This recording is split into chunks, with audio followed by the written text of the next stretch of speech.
BA प्रथम वर्ष हिंदी साहित्य के विद्यार्थियों, आज के व्याख्यान में हम आदिकालीन हिंदी साहित्य की प्रमुख प्रवृत्तियों के विषय में चर्चा करेंगे।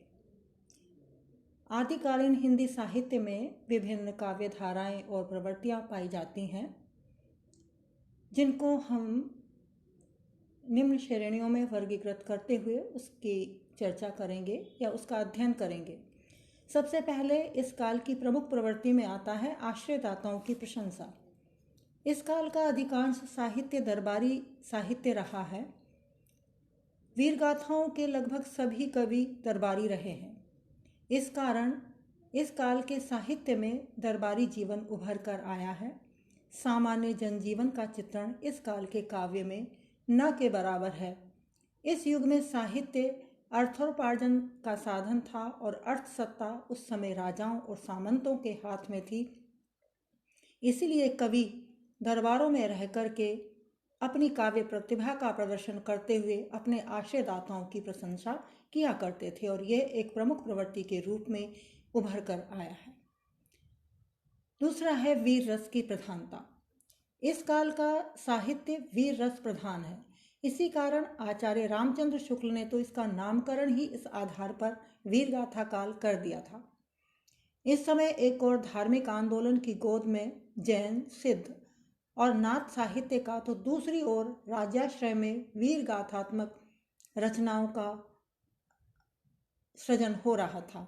खुमान रासो, पृथ्वीराज रासो, परमाल रासो, रणमल छंद आदि प्रमुख वीर रस प्रधान काव्य ग्रंथ इस काल में प्राप्त होते हैं।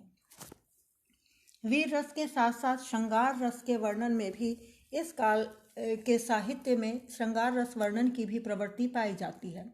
श्रृंगार रस के वर्णन के रूप में नारी के सौंदर्य का नक्सिक वर्णन, उद्दीपन आलंबन के रूप में षट् ऋतु वर्णन भी इन कवियों ने किया है। इसके अतिरिक्त रौद्र एवं विभत्स रसों का भी वर्णन यहाँ पाया जाता है, लेकिन प्रमुखता श्रृंगार रस वर्णन और वीर रस की ही रही है। इस काल के कवियों ने अपने काव्य में युद्धों का सजीव चित्रण किया है। इस काल के ज़्यादातर कवि, विशेष रूप से दरबारी कवि, कलम और तलवार दोनों के धनी थे। अतः उनके द्वारा किया गया युद्धों का वर्णन अत्यंत सजीव बन गया है। युद्ध इन कवियों की आत्मानुभूति थी। युद्ध कला के सभी पहलुओं से इनका बहुत घनिष्ठ परिचय था। उसकी वजह यह थी कि ज़्यादातर आश्रयदाता के साथ रह करके ये कवि उनके साथ युद्धों में भी जाते थे और सक्रिय भागीदारी निभाया करते थे।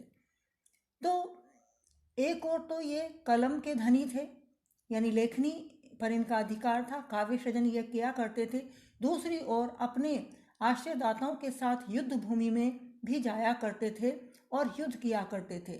इसलिए युद्ध कला के सभी पहलुओं का इन्हें अच्छी तरह से ज्ञान था और यही कारण है कि इनके काव्य में जो युद्ध वर्णन चित्रित किया गया है वह अत्यंत सजीव और स्वाभाविक बन पड़ा है। अगली विशेषता इस काल की है वर्णनात्मकता।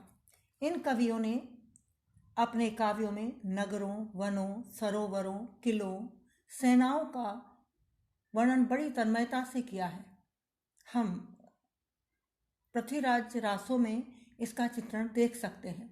इसके अतिरिक्त प्रकृति चित्रण में भी इन्होंने नाम परिगणन शैली को अपनाया है। इस प्रकार इनके साहित्य में वर्णनात्मकता एक अन्य प्रमुख विशेषता है। इसके साथ ही साथ इन कवियों ने, यानी आदिकालीन हिंदी साहित्य के कवियों ने, विविध प्रकार के छंदों का प्रयोग अपने काव्य में किया है।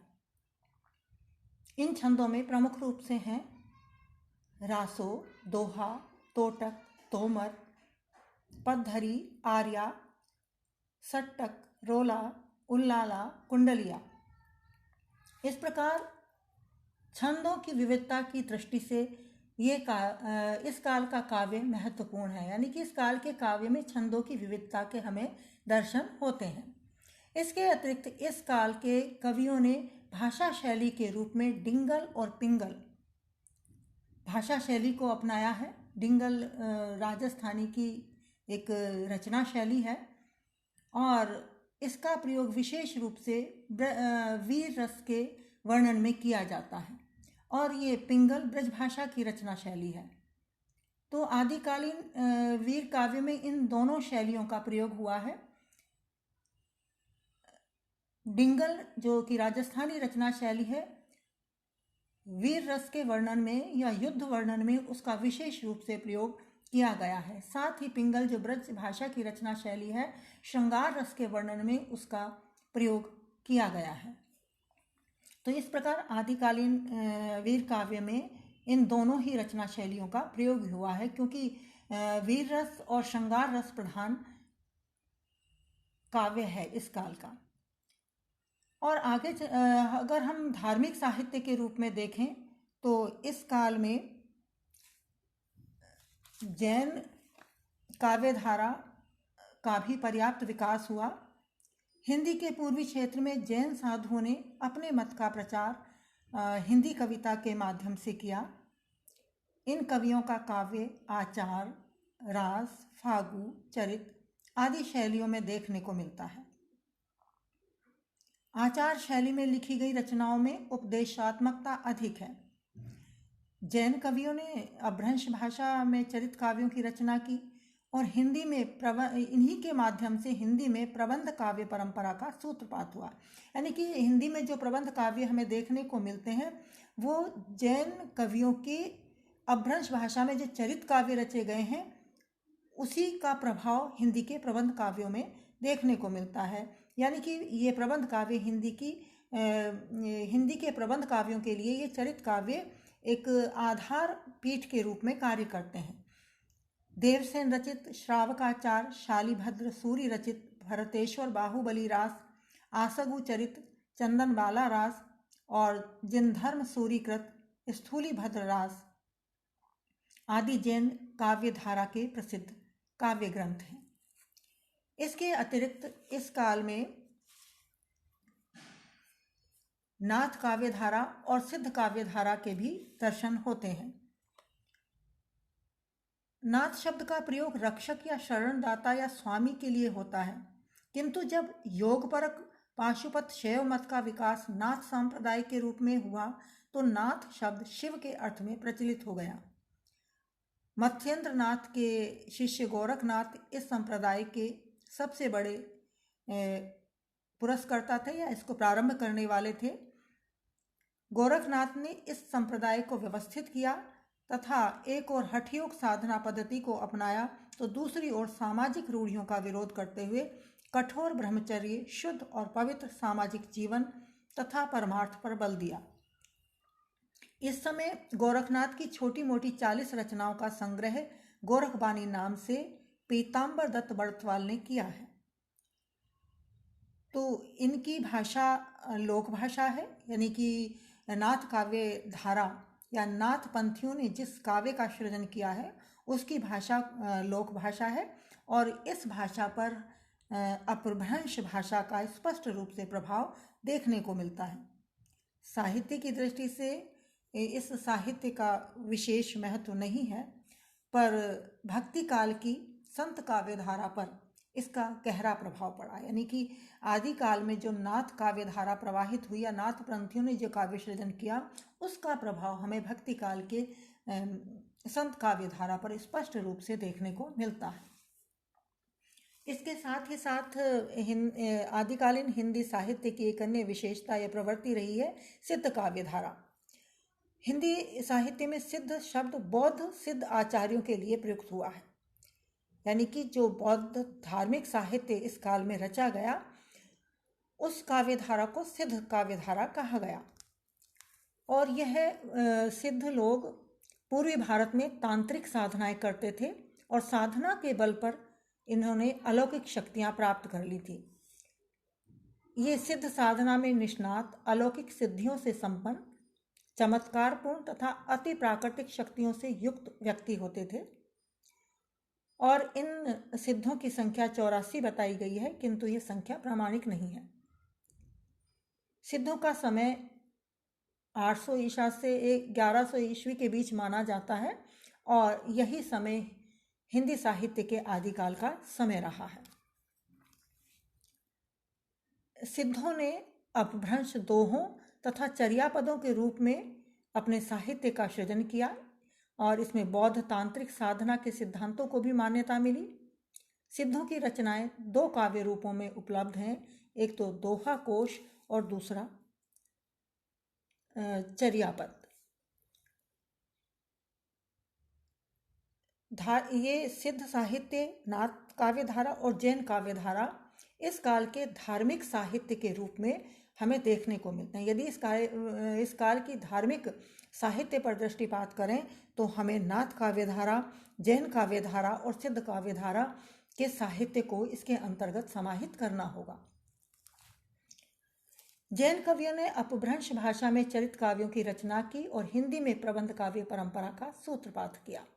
इस प्रकार हम देखते हैं कि आदिकालीन हिंदी साहित्य की विशेषताओं के रूप में प्रमुख रूप से हम जिन चीज़ों को ले सकते हैं उसमें एक तो ये इस काल का साहित्य दरबारी साहित्य रहा है। दूसरा, इसमें वीर रस की प्रधानता या युद्धों के सजीव चित्रण की प्रधानता रही है। इसके साथ ही साथ युद्धों के मूल में किसी न किसी स्त्री, कोई ना कोई स्त्री होती थी, इसीलिए उस दृष्टि से यहाँ पर श्रृंगार रस का भी पर्याप्त चित्रण किया गया है।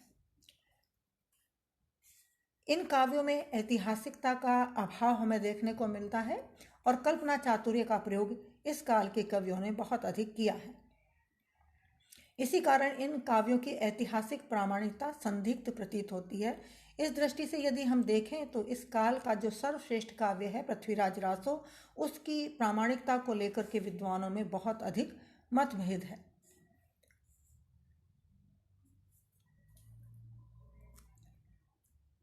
इसके अतिरिक्त इस काल में विविध प्रकार की रचनाएं हुई हैं, अन्य रचनाएं भी हुई हैं जो वीर गाथात्मक और धार्मिक साहित्य से इतर हैं। अब्दुल रहमान का संदेश रासक एक विरह प्रधान काव्य है, जबकि जैन कवि धनमाल रचित भविष्यत कथा अपभ्रंश कथा काव्य है, जिसमें श्रृंगार, वीर एवं शांत रसों का सम्मिश्रण देखने को मिलता है। इस दृष्टि से यदि हम देखें तो इस काल में प्रमुख रूप से वीर रस और श्रृंगार रस की धारा प्रवाहित हुई है, लेकिन इसके साथ ही साथ इस काल के साहित्य में शांत रस के भी दर्शन होते हैं। ढोला मारूरा दोहा विरह प्रधान लोक काव्य है, तो प्राकृत पेंगलम की अनेक कवियों की रचनाओं का संकलन है। विद्यापति भी काव्य भी इस काल का ही काव्य माना जाता है, हालांकि कुछ अंश उसके भक्ति काल में भी लिए जाते हैं, लेकिन मुख्य रूप से वह आदिकालीन साहित्य, हिंदी साहित्य के अंतर्गत आता है। तो विद्यापति इस काल के एक श्रेष्ठ कवि हैं जिन्होंने संस्कृत, अवहट्ट और मैथिली भाषाओं में काव्य रचना की है। वे महान पंडित थे। वे प्रेम और श्रृंगार के कवि हैं। कीर्ति लता एक चरित काव्य है जिसमें कीर्ति सिंह की वीरता का वर्णन किया गया है। इसके अतिरिक्त विद्यापति की पदावली भी एक श्रेष्ठ रचना है जो मूलतः प्रेम और श्रृंगार और प्रेम तथा विरह प्रधान काव्य है। इसमें कुछ विनय के पद भी मिलते हैं। कुछ पद राधा कृष्ण के प्रेम को भी समर्पित हैं। इस कारण यदि हम देखें तो भक्तिकालीन कृष्ण काव्य परंपरा पर विद्यापति के राधा कृष्ण प्रेम का पर्याप्त प्रभाव पड़ा है। अमीर खुसरो भी इस काल के प्रतिभा संपन्न कवि थे। वे अरबी, फारसी, तुर्की तथा संस्कृत के प्रकांड पंडित थे। उन्होंने लगभग 99 पुस्तक लिखी, जिनमें उनके कई लाख अशआर हैं। इस समय उनकी 20-22 पुस्तकें ही उपलब्ध हैं, यानी कि अमीर खुसरो की बहुत सारी पुस्तकें उपलब्ध नहीं हैं। उनकी पहेलियाँ और मुकरियाँ बहुत प्रसिद्ध हैं। खुसरो की सबसे बड़ी देन उस काल में खड़ी बोली काव्य की रचना करना है।